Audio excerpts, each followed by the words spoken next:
Call upon Julia.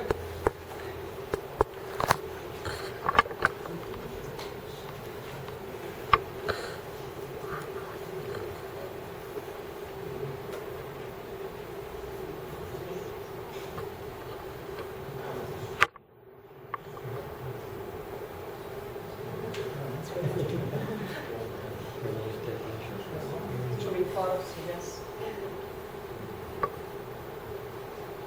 There you go.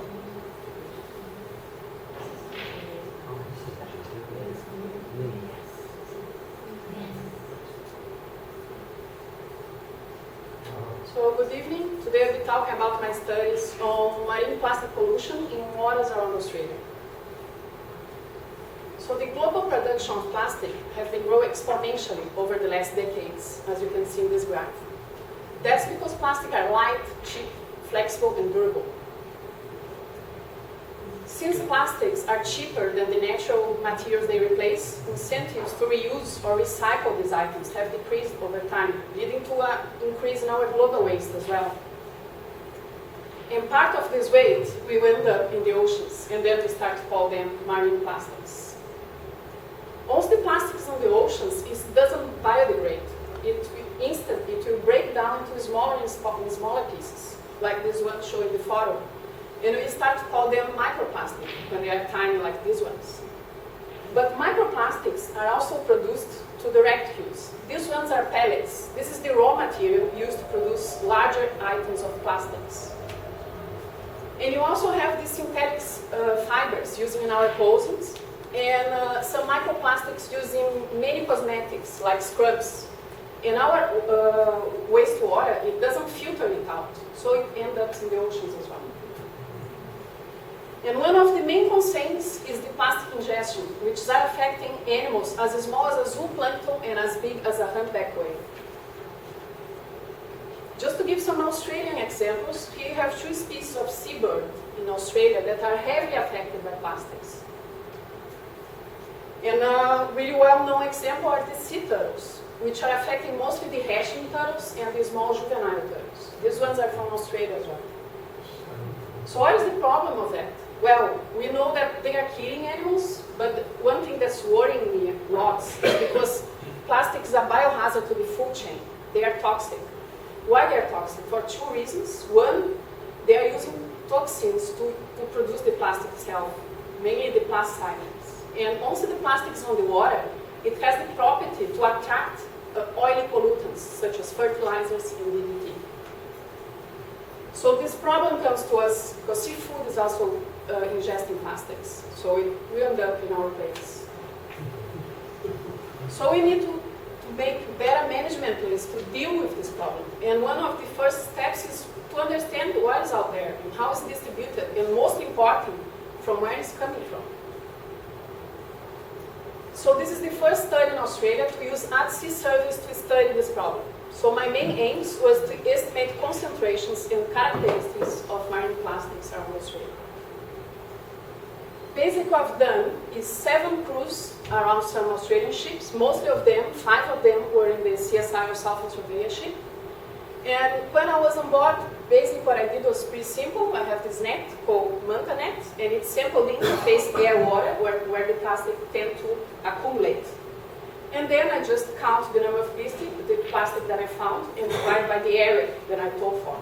And you get an idea of how much plastic is out there. So here's where I've been sampling them so far. And each of these dots represent an area where I've done 3 15-minute net pulls. And I found 839 pieces of plastics, and their size range from 0.5 millimeter to 8 centimeters long. Most of them are hard plastics, like this one that I found in the middle of the Pacific. But you also have soft plastic. This one is from North Shelf, and it has an Indonesian message on it. And then you have the plastic lines, which is mostly from fishing lines. This one is from Tasmanian coast. And then you have a bit of styrofoam. This one is a little piece of a cup that I found close to Fiji. And then pellets, which is that raw material that I spoke about. That's how we produce plastic and ship it around to produce larger items of plastics. In terms of color, the majority of them are transparent or white.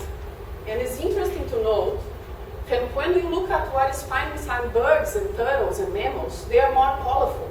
So maybe these ones, there's not much out there, but they are selected by animals that has color vision. And here is the concentrations of plastic. So number of plastic pieces per Coulomb square. And it varies between 0 and 40,000 pieces per Coulomb square. And these photos show more or less what I've been finding so far.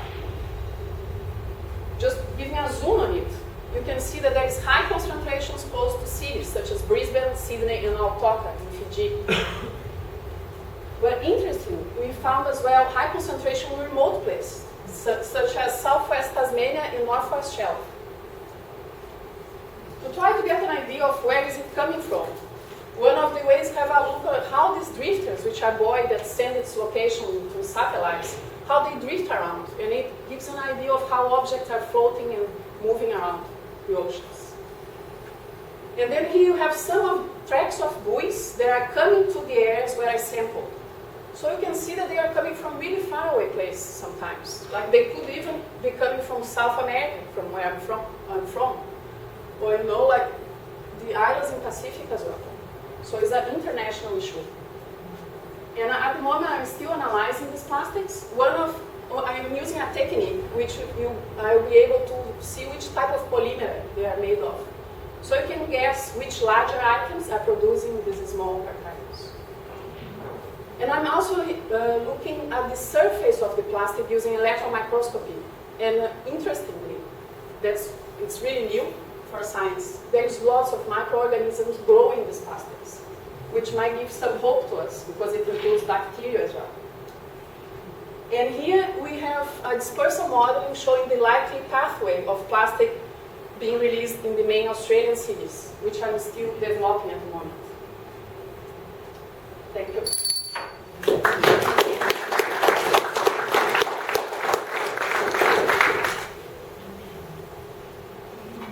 Any questions?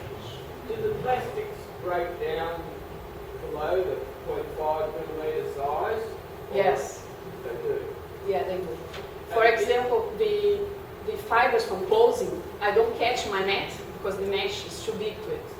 And even like the larger items, there is a researcher studying mostly in beaches, showing that they can get really, really small, microscopic size. And is the weight less than the specific gravity in seawater, or greater, or about the same? Do you mean the density of the plastic? Yes.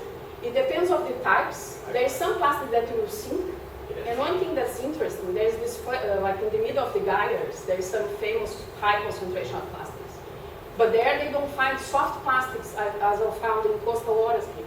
So you have this dynamic as well, which the microorganisms might be playing a role as well, because maybe they are changing the density of the plastic if it sinks or something like that. Well, Nick, following on from that, do you have any idea of how much plastic in the ocean is less than 0.5 millimetre in size? It's a pretty new problem, and people don't have much idea. I'm using my mesh is like the ones that NOAA uses and lots of research, so we know more about the plastic that's staying in this mesh. And the smaller than that, you know a bit more of what is in the beach. At sea, nobody uses like really small, fine mesh because it's hard to drag in the water. Yeah. I was listening to the show on the radio talking about this, the photo degradation that gets it down to the small size. Yeah, that's the main process. And they're dangerous because they get lodged in internal organs of animals. That's right. Gentleman at the back there, you had your hand up? Hi, Julia. I'm aware that CSIRO, through Scott Condy and the model Connie, I don't know if you've come across it, you can actually dose a region and go in reverse and say, if I find a particle at point X, where might it have come from? Yeah, so might be worth doing. This code is actually from him, and he gave to me to move some stuff like wind age and things. And actually, like here, I released the particle, see where it's coming from, but I also did some backtrack calculation, where you can like track back. So where did the stuff off Northwest Shelf come from? Yeah, so the thing is, at the beginning I was think that it might be coming from the platforms, but then I got this Indonesian message, and it obviously is coming with the Lewin current as well. And the problem here when you use the drifters is because we don't have any program releasing shallow water drifters in the Indonesian current, in the Indonesian region there.